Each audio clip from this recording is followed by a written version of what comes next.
Hello, welcome to the Good Way podcast. I am your host, Holly, and I'm so glad that you're joining me. Today, we're going to explore some stories, music, poetry, things that are good, true, and beautiful.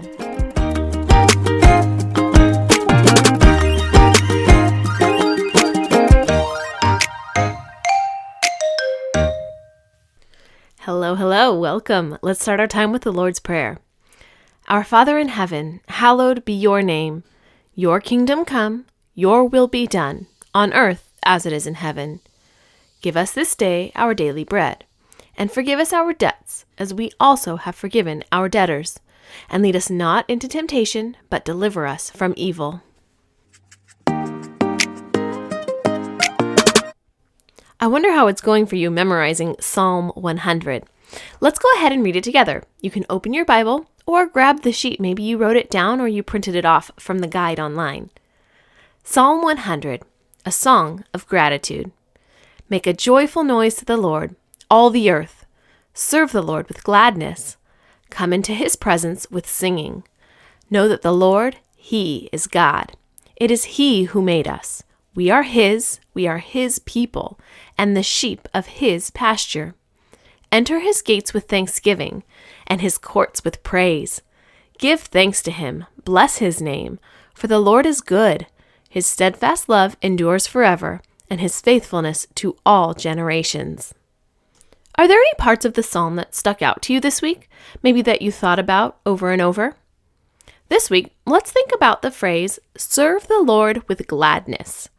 What do you think it means to serve the Lord with gladness? I think sometimes we think that serving the Lord is a really serious thing, like maybe doing something at church. But I want to challenge us to think about it more as just the way that we live. Are we serving the Lord in the way that we are living? In the way that we're treating other people? Maybe in the way that we're treating the world around us? What are some ways that you could serve the Lord with gladness this week? That would be a great conversation to have with your family. Maybe you can talk about it at dinner tonight.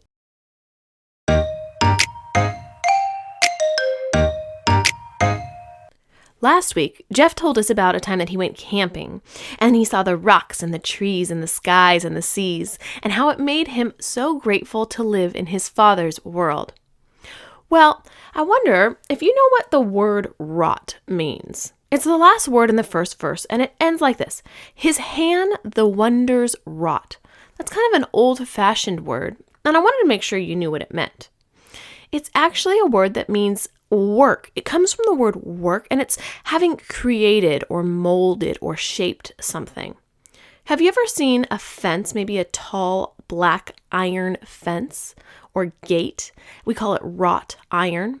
And it's because the person who has designed and created the fence has wrought the iron. They've taken some iron and they've shaped it and they've molded it to make it look exactly like they want.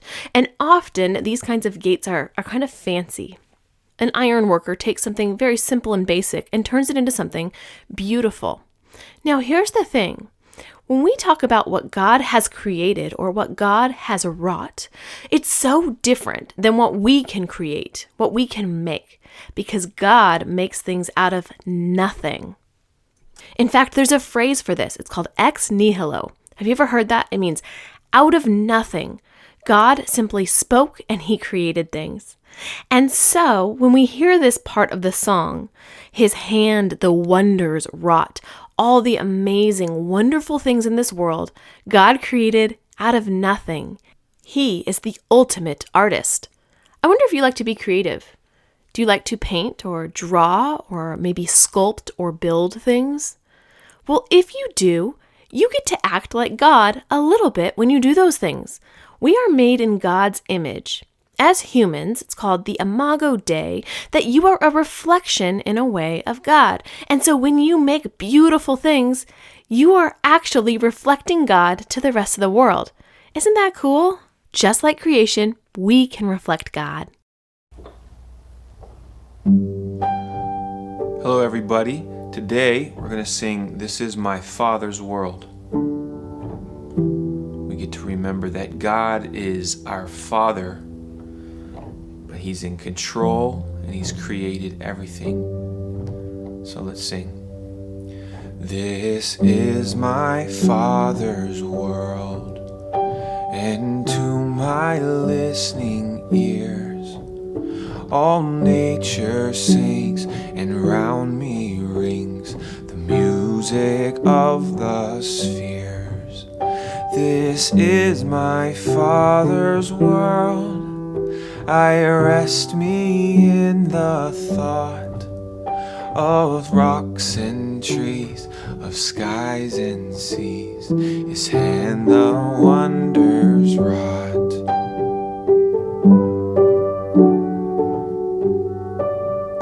This is my Father's world. Their birds their carols raise, the morning light, the lily white, declare their Maker's praise. This is my Father's world. He shines in all that's fair. In the rustling grass I hear Him pass. He speaks to me everywhere.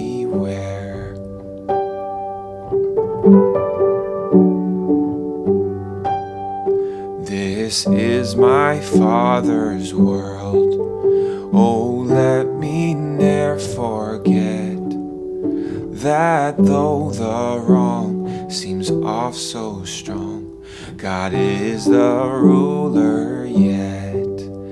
This is my Father's world. The battle is not done. Jesus who died shall be satisfied, and earth and heaven be one. This is my Father's world. The battle is not done. Jesus who died shall be satisfied, and earth and heaven be one.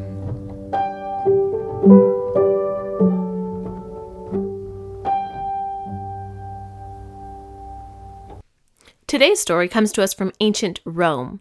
Now, ancient Rome was established a little while after ancient Greece. They believed in the same gods, but they had slightly different names for them. So in other stories, you've heard me talk about Zeus, who was the king of the gods. In this story, he's going to be called Jupiter. You've also heard stories about Hermes, who is the messenger of the gods. In this story, his name is Mercury.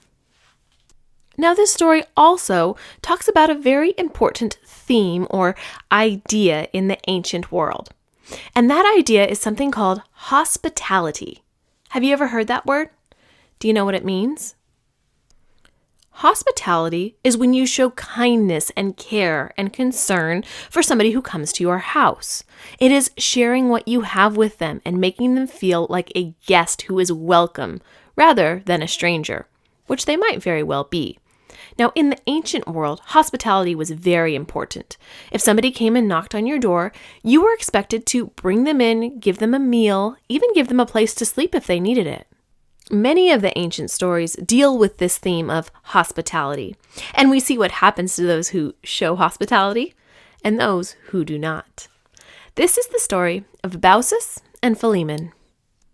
Long ago, in an ancient land called Phrygia, maybe you remember that place from King Midas, there was a town whose people had grown to be wicked and selfish and unkind to one another.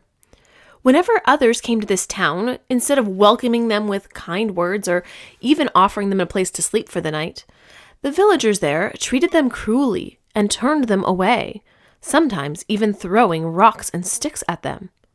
The gods were sick and tired of hearing so many tales of such cruel treatment to strangers, for hospitality was a virtue that mortals were expected to show to their guests. And so, mighty Jupiter took it upon himself to see whether all these stories he was hearing were true or not. He took with him his son, Mercury, and they disguised themselves as tired, weary travelers, and they made their way to the village gate. Now, for the next several hours, even as a storm came in and rain began to soak their clothes, they knocked on many doors, asking only for rest and shelter. But at every single house they visited, they were rudely turned away and scorned and called all sorts of names. Finally, they reached a very small, simple cottage on the edge of the town. It was very simple and small and ordinary, with a thatched roof and very little property within the posts of its fence. In it lived an old couple, Baucis and her husband, Philemon. They were very, very poor, but they were also very contented and happy. Their cottage was separated from the rest of the village, just as they were, for in spite of their poverty, they never turned any stranger from their door, nor did they fail to offer anyone in need what little they had for themselves. They had been married since they were very young, and they had grown old together in that very cottage. Throughout their whole lives, they had retained their steadfast love and admiration for each other, so much that neither was a master or a servant in their home. They were equally master and servant together. So it was on this humble doorstep that Jupiter and Mercury appeared, asking for shelter from the storm. Philemon, not recognizing their true identities, but seeing only that they were soaked and in need, ushered them in, saying, "Friends, our cottage is small and our food is simple, but we will be honored for you to share them with us." The strangers gladly accepted, and ducking their heads to pass beneath the low doorway, they were soon seated by the warm fire. Their wet cloaks were hung up to dry, and Baucis hurried to make ready a simple supper. She propped up the one short leg of the table with a piece of slate so that the top would be stable for their guests. She wiped the tabletop down with fresh mint, and she set out a small bowl of olives. That was the fruit the goddess Athena had given to the earth. Soon the strangers seated themselves at the table, and the old couple filled plates for them. Now, because they were so poor, there was only bread and milk with a little bit of honey and a few grapes from their garden. But the guests seemed to enjoy it as much as if it had been ambrosia and nectar, the food of the gods. Now, as their guests ate, Baucis and Philemon marked their appearance. The older and taller stranger had handsome features and a bit of majesty about him, while the graceful younger guest, though very dignified, seemed strange to them in a few ways. One thing was that he had little wings on his sandals and on his cap, and he was so light and quick in his movements that he scarcely even seemed to touch the ground when he took a step. Also, the staff that he carried with him had little wings on it, as well as a pair of serpents twisted around it. Now, the old couple had never seen such a strange thing before, but they were far too polite to make any remarks or to stare or to ask questions about these peculiarities. But there was still one other strange thing, and this caused the couple to become quite curious. When Baucis had set out the pitcher of milk, she had been a bit concerned because, you see, they did not have very much left. She was afraid that it would quickly run out. And so you can imagine her alarm when the guests just kept filling and refilling their glasses with milk from the pitcher. She was sure that it would soon become empty. So you can imagine her surprise when, looking into the pitcher, she saw that it was still full all the way to the brim. No matter how much they poured, the pitcher continued to refill itself. In fact, everything that the guests touched turned better, bigger and more beautiful and more rich. Though the grapes that Baucis had put into the dish had been quite small and a bit shriveled, they were now plump and juicy, bigger than anything they had ever seen before. And the bread and the honey tasted even better than the richest foods at a royal feast. When they saw all these wonders, Baucis and Philemon realized that these guests were not just simple travelers. But of course, they were too polite to question them about these miracles.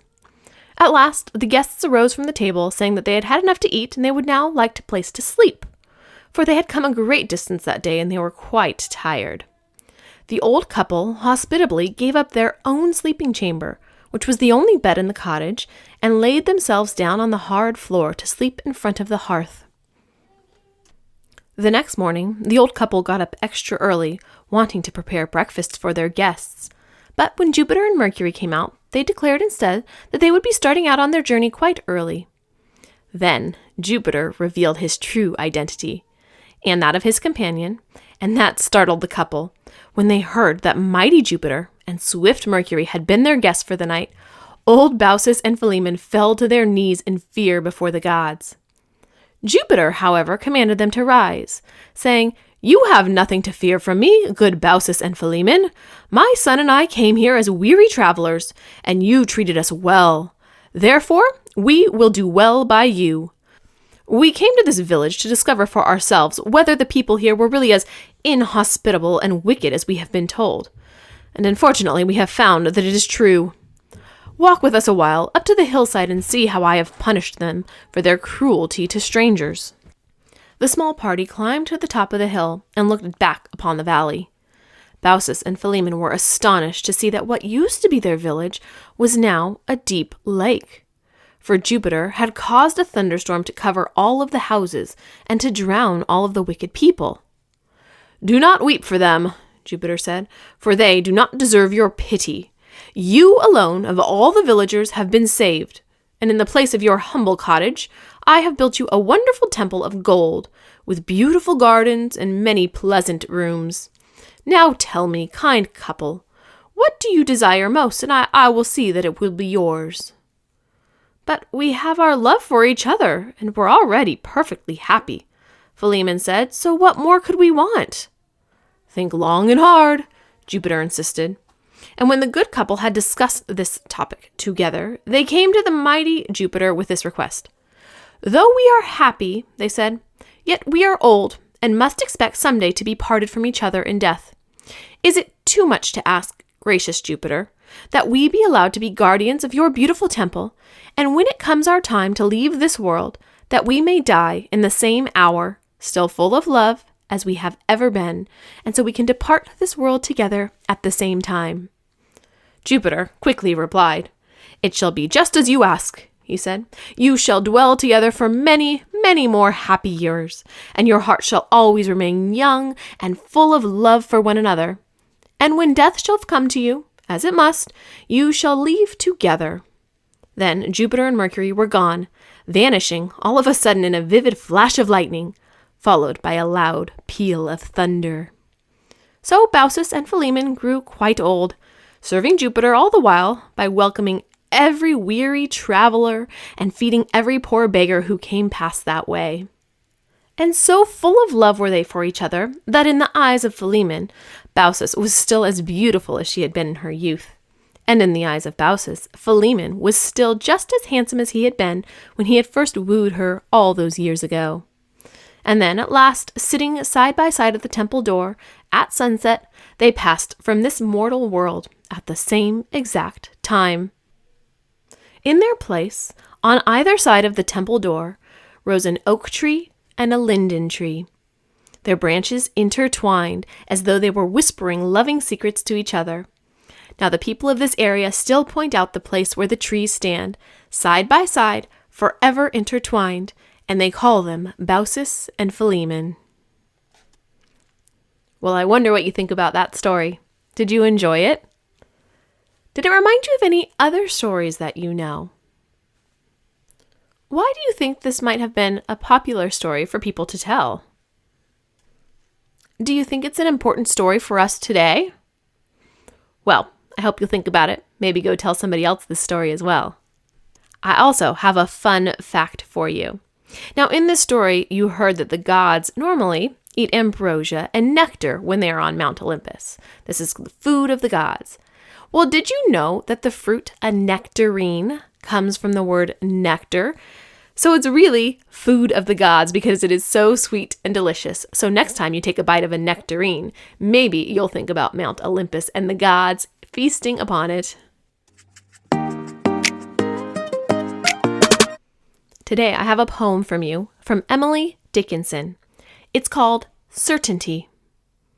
I never saw a moor, I never saw the sea, yet I know how the heather looks and what a wave must be. I never spoke with God, nor visited in heaven, yet certain am I of the spot, as if the chart were given. Emily Dickinson is one of the greatest American poets. She wrote nearly 2,000 poems during her lifetime, but nobody even really knew who she was while she was alive. She didn't become famous until after she had died. She didn't get out a whole lot. She stayed home, and she would just write poems for herself. She didn't necessarily follow the rules everybody else was following. She just did what she enjoyed and what she loved. She would write poems on little scraps of paper and stuff them into her desk or jot them down in notebooks. I wonder if you ever do that. Do you ever write poems and then just tuck them away for later? The thing I like about this poem is that it helps me think about the difference between things that I can see and things that I can't see, between appearances, what I think might be real, and what actually is real. And we saw that same idea in our myth today, didn't we? Between what Baucis and Philemon could see and what was true. At first, they didn't know that it was Jupiter and Mercury. And then they found out, right? Well, in this poem, we see the same sort of thing where she's talking about things that she can see and things that she can't see and what she knows is real. In the first line of her poem, she says, "I never saw a moor." Do you know what a moor is? Well, in England, there are many moors, and this is part of the land where it hasn't been cultivated into a farm and nobody lives there. It's just kind of wild, and there's lots of plants. There's not really necessarily big trees. It's just kind of like a grassland a little bit. But it would definitely be full of flowers, like the plant heather. So Emily Dickinson says, "I've never seen a moor, but I do know how heather looks." And then in the other part of the first verse, she says, "I never saw the sea."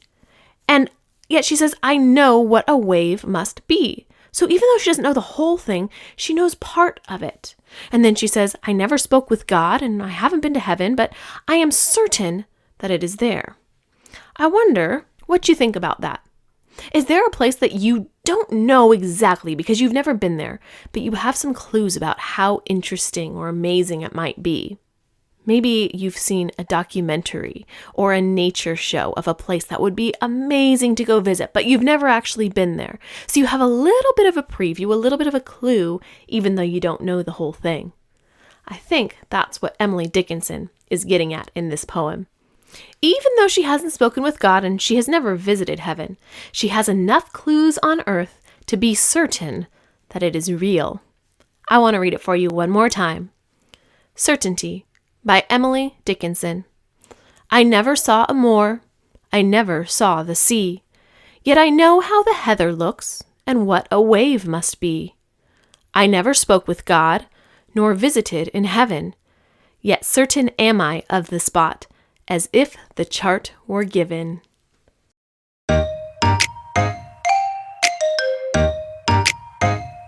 We've come to the end of another episode. I want to leave you with a blessing. This comes from Paul's second letter to his friends in Corinth.